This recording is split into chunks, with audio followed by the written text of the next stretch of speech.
Hello everybody, welcome back. मैं DN sir. आज हम लोग प्रोज के first chapter the last lesson का स्टडी करेंगे, जिसे अल्फोंस डूडेट ने लिखा है। सर्वप्रथम मैं राइटर डूडेट के बारे में बताता हूँ। अल्फोंस डूडेट का जन्म 13 मई 1840 को निम्स, फ्रांस में हुआ था। वह एक फ्रेंच उपन्यासकार और कहानीकार थे। उनके पिता विंसेंट डूडेट एक रेशम निर्माता थे। अल्फोंस का बहुत ज़्यादा तनाव के बीच एक निराशाजनक लड़कपन था। आगे चलकर फ्रांस में ही एक शिक्षक बन गए, परंतु 1 नवंबर 1857 को उन्होंने अध्यापन छोड़ दिया और अपने भाई अर्नेस्ट डूडेट के साथ शरण ली। पत्रकारिता के क्षेत्र में भी अपना महत्वपूर्ण योगदान दिया। वे पत्रकार के रूप में भी कार्य किए। सन 1897 में इनका देहांत हो गया। अब मैं प्रोज के first lesson the last lesson की समरी बताता हूँ। इस कहानी में एक फ्रांसीसी अध्यापक के अपने स्कूल के अंतिम दिन का वर्णन किया गया है। यह कहानी 1870 में एक अध्यापक द्वारा पढ़ाए जाने वाले अपने अंतिम पाठ का वर्णन करती है। कहानी अध्यापक के कक्षा में एक फ्रेंच विद्यार्थी के द्वारा बताई गई है, जिसे देखें। उस प्रातःकाल फ्रेंच विद्यालय के लिए बहुत देर से चला। उसे धमकाए जाने का भय था, क्योंकि मिस्टर हैमल उनसे पार्टिसिपल्स के विषय में प्रश्न पूछने वाले थे, जबकि वह उसके विषय में पहला अक्षर भी नहीं जानता था। उसने भाग जाने तथा खुले में दिन व्यतीत करने की सोची। गर्म चमकीला दिन, चहचहाते हुए पक्षी तथा आराम मशीन के पिछवाड़े खुले खेतों में अभ्यास करते हुए प्रशिया के सैनिक प्रलोभित करने वाले थे, किंतु उसने प्रलोभन को दबाया तथा शीघ्रता से विद्यालय की ओर चला गया। टाउन हॉल के समीप सूचना पट्ट के सामने भीड़ थी। लोहार वैचर ने फ्रेंच को इतनी तीव्रता से न जाने को कहा। उसने बालक को विश्वास दिलाया कि वह अपने विद्यालय में समय से पहले पहुंच जाएगा। प्रायः विद्यालय आरंभ होने के समय काफ़ी कोलाहल होता था, किंतु उस दिन प्रत्येक चीज़ ऐसे शांत थी जैसे कि रविवार को प्रातः काल हो।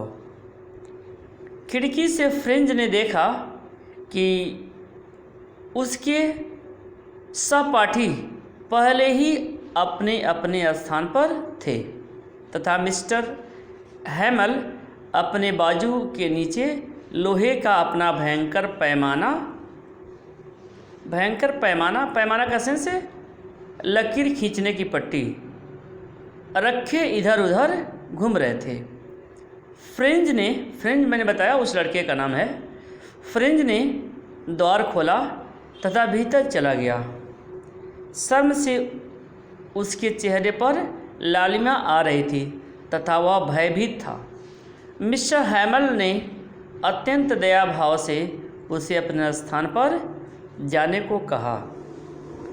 फ्रेंच ने ध्यान से देखा कि उसके अध्यापक ने अपना सुंदर हरा कोट, झालरदार कमीज तथा छोटी काली रेशमी टोपी पहनी हुई थी। इन सब पर कसीदा कड़ा हुआ था। वह इन्हें निरीक्षण अथवा पारितोषिक वितरण के दिन पहनते थे।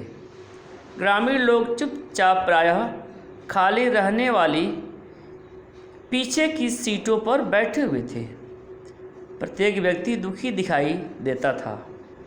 वृद्ध हासर तो एक पुरानी प्रवेशिका वर्णमाला की बच्चों की पुस्तिका भी ले आया था।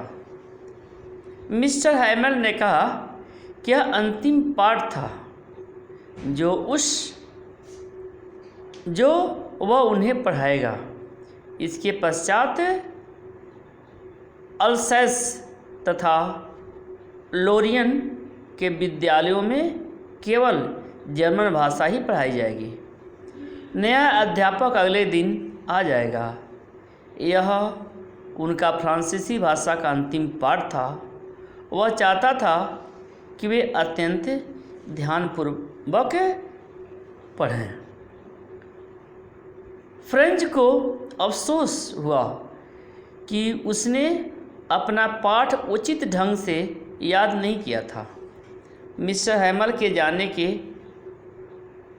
खबर वर्णनकर्ता यह भूल गया कि उसका पैमाना मतलब पट्टी और वे मिस्टर हैमल कितने क्रूर हैं। अब फ्रेंच की समझ में आया कि मिस्टर हैमल ने अपनी सर्वश्रेष्ठ रविवासी पोशाक क्यों पहनी हुई है और गांव के वृद्ध लोग वहाँ क्यों बैठे हुए हैं। वे अध्यापक की 40 वर्ष की स्वामी भक्ति पूर्ण सेवा के लिए उसका धन्यवाद करने तथा उस देश के प्रति सम्मान प्रकट करने आए थे जो अब उनका नहीं था। मिस्टर हैमल ने फ्रेंच को सस्वर गाने को कहा,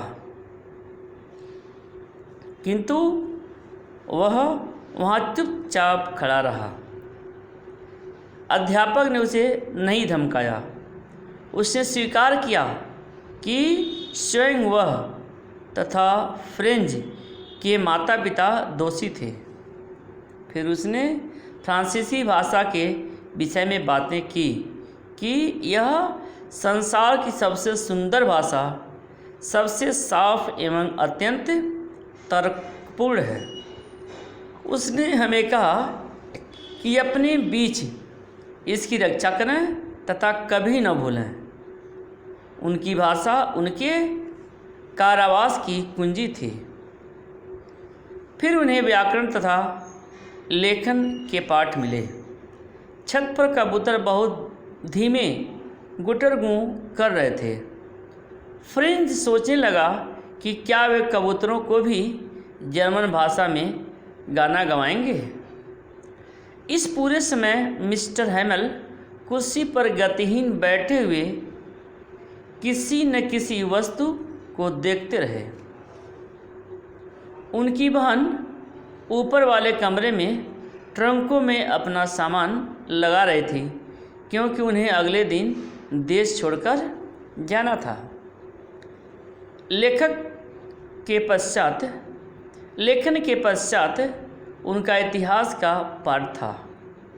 तब फिर बच्चों ने मंत्र की भांति उच्चारित किया, बा बे बी बो बो। वृद्ध हासर भी रो रहा था। अचानक गिरजाघर के घंटे ने 12 बजाए। तब दोपहर की प्रार्थना हुई।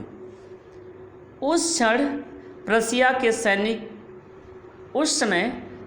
के सैनिकों के सैन्य अभ्यास से लौटने की तुरही की ध्वनि खिड़कियों के नीचे आई। मिस्टर हैमल खड़ा हो गया। वह बोलना चाहता था, किंतु किसी चीज़ ने उसे गला संध गया। फिर उसने चाक का एक टुकड़ा उठाया तथा जितने बड़े अक्षरों में वह लिख सकता था उस श्यामपट पर लिखा, फ्रांस अमर रहे। क्या लिखा? फ्रांस अमर रहे। इसके पश्चात वह रुक गया तथा दीवार के साथ अपना सिर झुका लिया। बिना कोई शब्द बोले उसने हाथ से ही यह इंगित करने की मुद्रा बनाई कि विद्यालय की छुट्टी हो गई थी तथा वे जा सकते थे। इस तरह से आपने पूरी स्टोरी की कहानी को समझ लिया। अब मैं इसे लाइन बाय लाइन बताता हूँ। देखिए, यह पूरी कहानी जो है फ्रांज नामक एक युवा बताता है, जिसे आप लाइन बाय लाइन देखिए। जिसे दिया है, I started for school very let that morning. देखिए, आई मीन्स मैं होता है, लेकिन जो आई है यह फ्रांज के लिए प्रयोग किया गया है। जो युवा लड़का फ्रांज है उसके लिए प्रयोग किया गया है। तो फ्रांज कहता है I started for school very late, कहता है दैट मॉर्निंग मतलब उस सुबह, कहता है उस सुबह मैं स्कूल के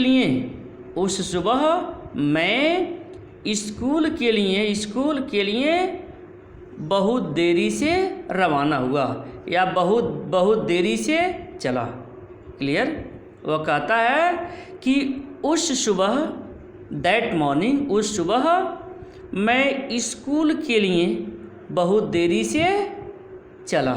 एंड और was a great dread of scolding. Dread, देखिए यहाँ ड्रेड का सेंस है भय, यानी ड्रेड मीन्स भय होता है। स्कोल्डिंग मीन्स होता है डांट फटकार। And was in great dread of a scolding, कहता है कि मुझे डांटे जाने का बहुत डर था। देखिए, वाज अ ग्रेट ड्रेड, बहुत डर था, ऑफ स्कोल्डिंग, डांटे जाने का, अर्थात मुझे डांटे जाने का बहुत डर था। स्पेशली, मुख्य रूप से या विशेष रूप से, specially because M Hamel had said that he would question us on participle. देखिए, विशेष रूप से, स्पेशली विशेष रूप से, बिकॉज इसलिए कि एम हैमेल ने कहा था, M Hamel had said, M Hamel ने कहा था दैट कि ही वुड क्वेश्चन, कि वे हमसे क्वेश्चन पूछेंगे, किसके बारे में? ही would question us on participles. Participles का सेंस यहाँ क्रिया विशेषण है। उन्होंने कहा था कि वह उससे पार्टिसिपल क्रिया विशेषण पर प्रश्न पूछेंगे। ही would question us on participles and I did not know the first word about them. और कहता है आई डिड नॉट नो, मुझे उसके बारे में पहला अक्षर भी नहीं पता था। देखिए, the first word about them मतलब पहला अक्षर भी, पहला शब्द भी उसके बारे में मुझे पता नहीं था। अर्थात तो ये कहना चाहता है I did not know the first word about them, अर्थात मुझे उनके बारे में कुछ पता नहीं था। फॉर अ मोमेंट, मोमेंट में था क्षण, यानी क्षण भर के लिए। I thought, I thought of running away, run away means होता है भाग जाना, and spending means, spend means होता है बिताना, the day out of doors. देखिए, I thought for a moment, क्षण भर के लिए, I thought of running away, मैं स्कूल से भागकर बाहर दिन बिताने के बारे में सोचा। देखिए, मैं स्कूल से भागकर बाहर दिन बिताने के बारे में थॉट सोचा। इट वॉज सो वार्म, कितना सुहावना समय था, सो ब्राइट, और चमकीला दिन था। The birds was chirping, chirp means होता है चहचहाना। क्लियर? चर्प मीन्स चहचहाना। The birds was chirping at the edge of the woods. Edge means होता है किनारा, और वुड्स मीन्स जंगल। देखिए, the birds was chirping at the edge of the woods, यानी जंगल के बाहरी छोर पर पक्षी चहचहा रहे थे। देखिए, जंगल के, वुड्स मीन्स जंगल, जंगल के बाहरी छोर पर, एज मीन्स छोर, जंगल के बाहरी छोर पर पक्षी चर्पिंग चहचहा रहे थे। एंड और in the open field back of the सा मिल। देखिए, सा मिल दिया है, सा मिल का मतलब होता है आरा मिल, मतलब वह जगह जहाँ पर लकड़ियाँ फाड़ी जाती हैं, लकड़ियाँ चीरी जाती हैं। क्लियर? तो देखिए, and in the open field back of the सा मिल, मतलब सा मिल का मतलब बताया हमने आरा मिल। द, देखिए कहा जा रहा है the Prussian soldiers were drilling, मतलब कहा जा रहा है कि और आरा मिल के पीछे,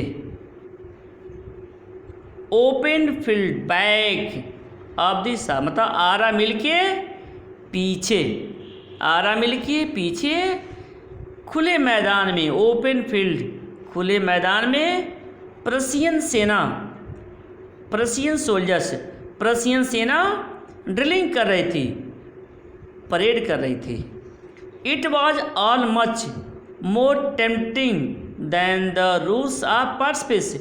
टेम्प्ट, टेम्प्ट मीन्स होता है ललचाना, आकर्षित करना।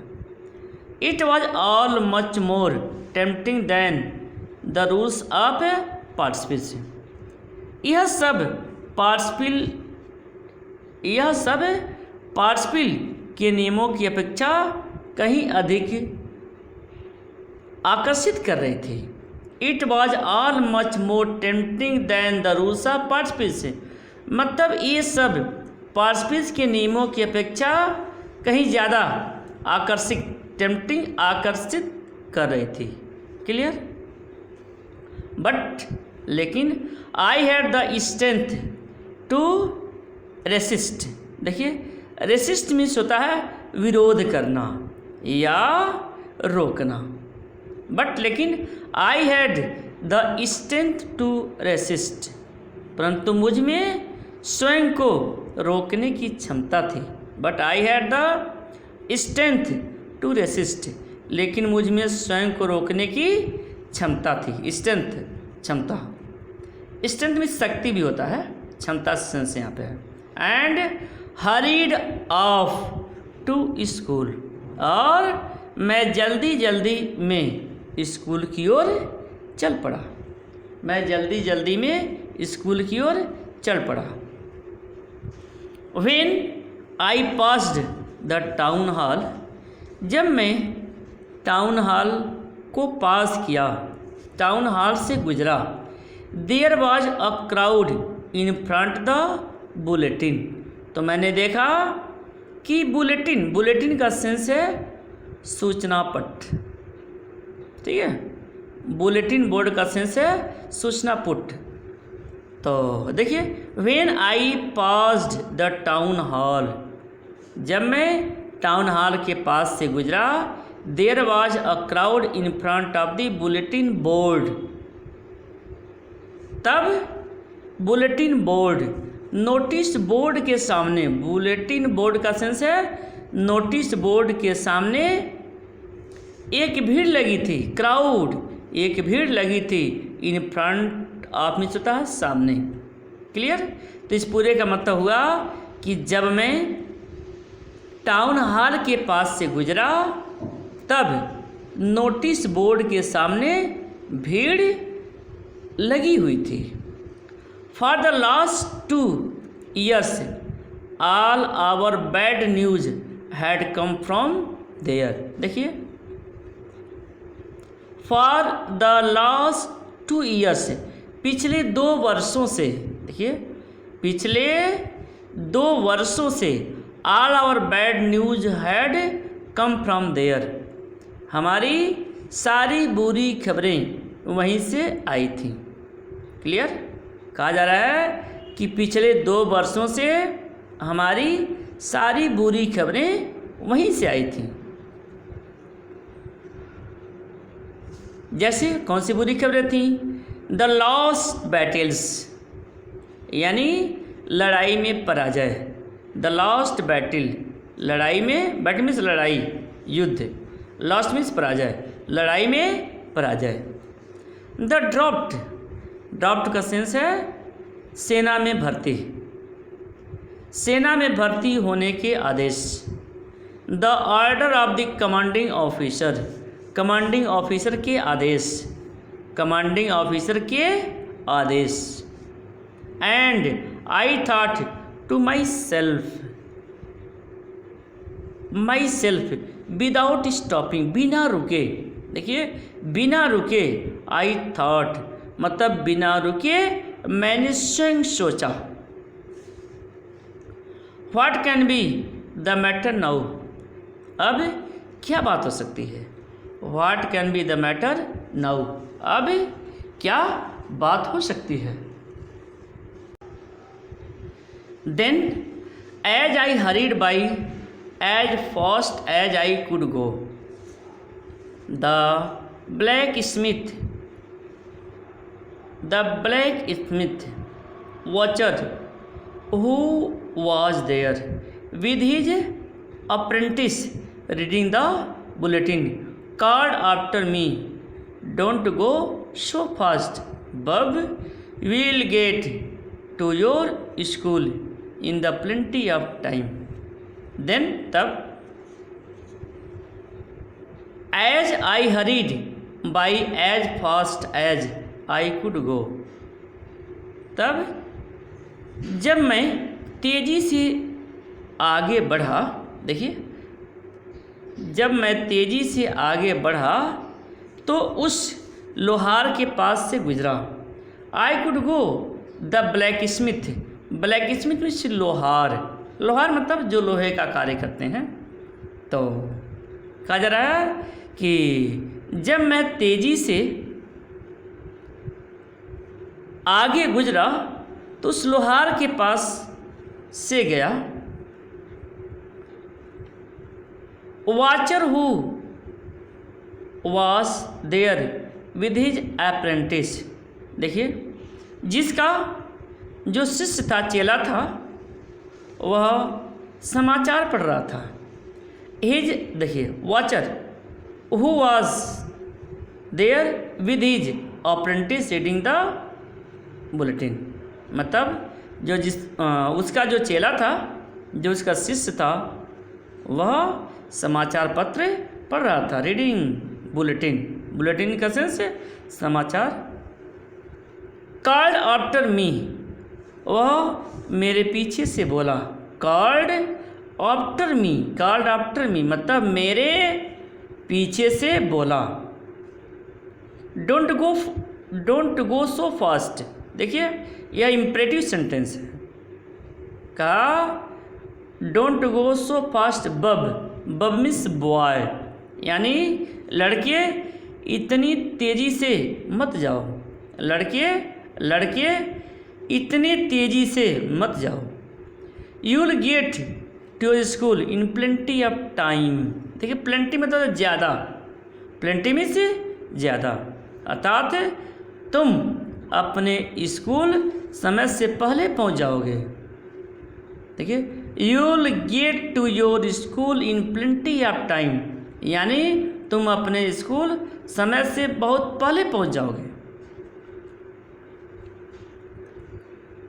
आई thought he was making fun of me, make fun means होता है, मेक फन मीन्स होता है मजाक उड़ाना।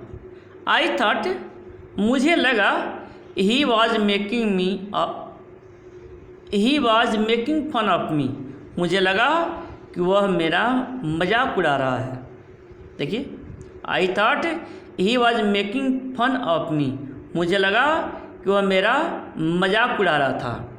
And reached M Hamel's little garden all out of breath, और आउट ऑफ ब्रीथ का सेंस है हाँफते हुए, और हाँफता हुआ एम हैमिल के छोटे से बागीचे में पहुंचा, रिच्ड पहुंचा।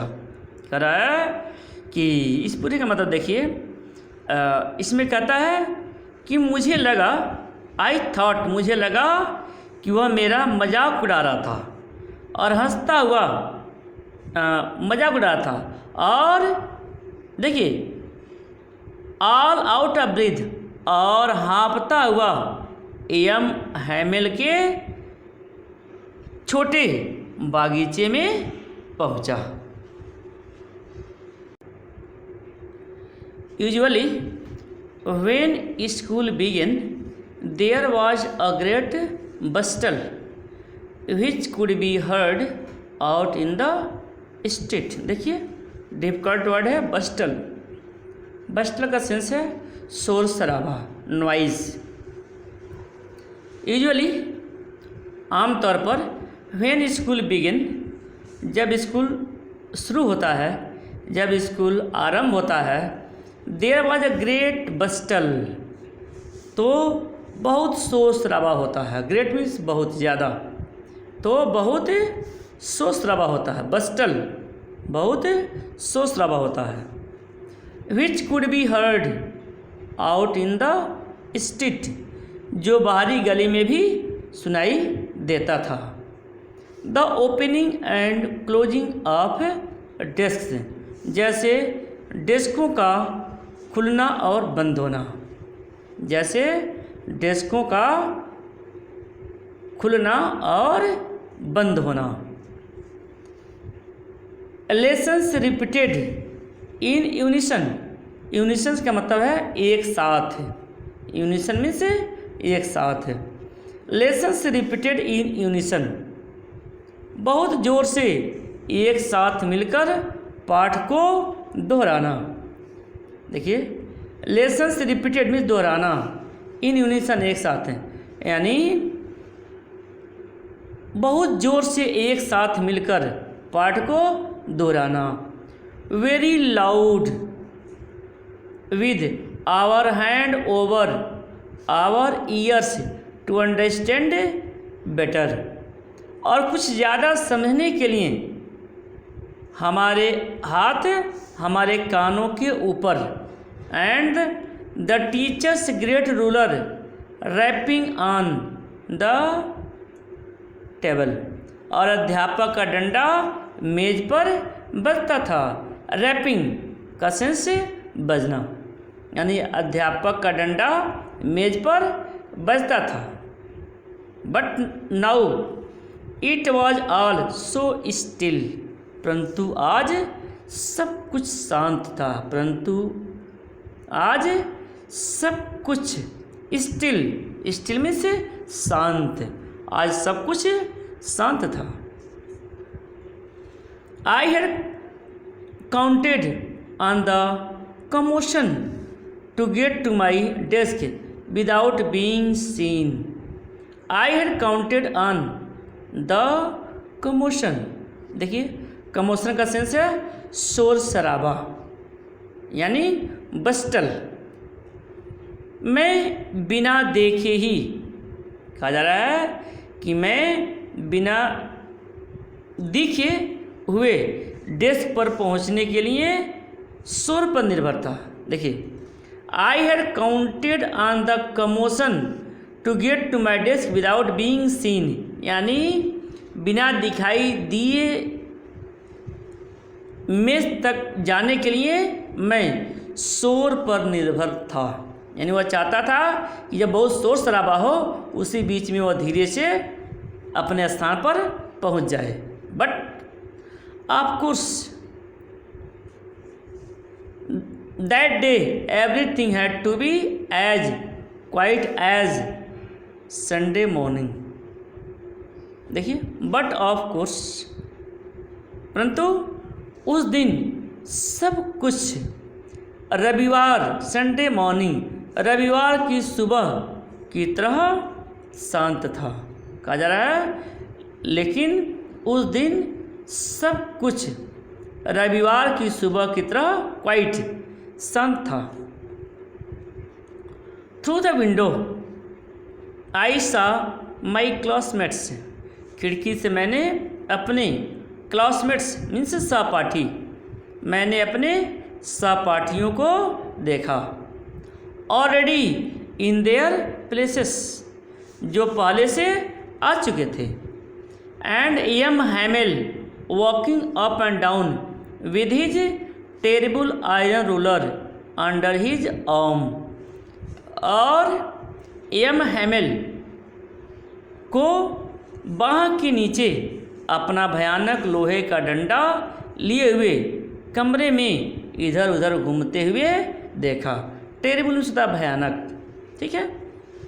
M Hamel walking up and down with his terrible means भयानक आयरन रूलर डंडा अंडर हिज आर्म, मतलब कहा जा रहा है कि वह अपने भयानक डंडे को लिए हुए कमरे में इधर उधर घूम रहे थे। I had to open the door and go in before everybody, मुझे दरवाज़ा खोलकर सभी के सामने से अंदर जाना पड़ा। I had to open the door, मुझे दरवाज़ा खोल करके सभी के सामने, बिफोर एवरीबॉडी सभी के सामने अंदर जाना पड़ा। You can imagine how I blessed and how frightened I was. देखिए, आप कल्पना कर सकते हैं, यू कैन इमेजिन, आप कल्पना कर सकते हैं कि मैं शर्म से कितना लाल था। देखिए, ब्लस्ड का सेंस होता है शर्म से चेहरा लाल होना। ब्लस्ड मीन्स शर्म से चेहरा लाल होना। कह रहे हैं कि आप समझ सकते हैं, कल्पना कर सकते हैं कि मैं शर्म से कितना लाल था। And how frightened I was, और मैं कितना डरा हुआ था। बट नथिंग हैपेंड, परंतु कुछ नहीं हुआ। एम हैमिल सॉ मी, एम हैमिल ने मुझे देखा। एंड सेड वेरी काइंडली, और बहुत ही दयालुता से कहा, और बहुत ही वेरी काइंडली, बहुत ही दयालुता से कहा, go to your place quickly. क्या कहा? क्विकली। लिटिल फ्रेंच, बोला लिटिल फ्रेंच जल्दी से अपनी जगह पर जाओ। लिटिल फ्रेंच, क्या कहा? लिटिल फ्रेंच या छोटे फ्रेंच जल्दी से, क्विकली जल्दी से अपने सीट पर, अपने स्थान पर जाओ। We were beginning without you, उन्होंने कहा we were beginning without you, हम तुम्हारे बिना ही शुरू करने जा रहे थे, अर्थात हम तुम्हारे बिना ही क्लास में पढ़ाने जा रहे थे।